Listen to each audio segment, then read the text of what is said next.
சென்னையில் நாய்க்கு பிரியாணி கொடுத்த ஆட்டோ ஓட்டுநர் ஒருவர் அடித்துக் கொல்லப்பட்டார். பெரம்பூர் ராஜீவ்காந்தி நகரை சேர்ந்த ஆட்டோ ஓட்டுநர் விஜய் அப்பகுதியில் வசிக்கும் வெள்ளையன் என்ற கூலி தொழிலாளியின் நாய்க்கு தினமும் உணவு வழங்கி வந்துள்ளார். வழக்கம் போல புதன்கிழமை இரவு விஜய் அந்த நாய்க்கு பிரியாணி கொடுத்துள்ளார். தனது நாய்க்கு சைவம் மட்டுமே கொடுக்க வேண்டும் என்று கூறி விஜயுடன் வாக்குவாதத்தில் ஈடுபட்ட வெள்ளையன் ஒரு கட்டத்தில் விஜயின் தலையில் இரும்பு கம்பியால் தாக்கியுள்ளார்.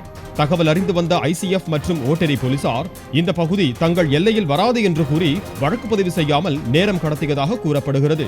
வெகு நேரத்திற்கு பிறகே ராஜீவ்காந்தி அரசு பொது மருத்துவமனையில் விஜய் சேர்க்கப்பட்டதால் சிகிச்சை பலனின்றி அவர் உயிரிழந்தார். போலீசார் தங்களுக்குள் எல்லை பிரிப்பதில் சண்டையிட்டுக் கொண்டு காலதாமதம் செய்ததாலேயே விஜய் உயிரிழந்ததாக சம்பவத்தை நேரில் பார்த்தவர்கள் குற்றம் சாட்டினர்.